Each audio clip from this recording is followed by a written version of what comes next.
Si Maine Mendoza o Yaya Dab, meron siyang McDo na franchise na worth 60 million pesos. Paano niya nagawa yon? Paano sila nagmay-ari nun? Ito si Maine Mendoza, nagsimulang sumikat paggawa lang ng mga Dab Smash video.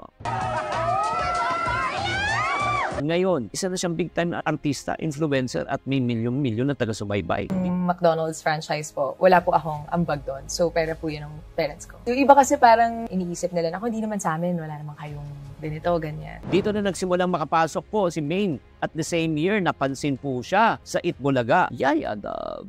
I would like to introduce to you my Yaya. Yaya Dab. Yeah. With or without makeup? Yeah. Oh my God, thank you so much. So ano kaya ang kanyang sikreto? Number 1, her talent. Number 2, creativity. Number 3, nung siya po ay sumikat, tinanggap na niya yung mga offers which made her who she is today. Malay mo, ito na hinihintay mo na maging katulad ni Yaya Dab at kumita rin ng milyon. So if you're interested, click the link below or just type go ako sa comment section. Baka hindi sa kita ang issue. Baka sa diskarte. Ang Yayamanin Collection ni Chinky Tan ay may gabay para matutunan mong hawakan at palaguin ang iyong pera. May step-by-step guide ito na tutulong sa'yo. Magplano, mag-budget, magnegosyo at magpalaki ng savings. Type Yaman 1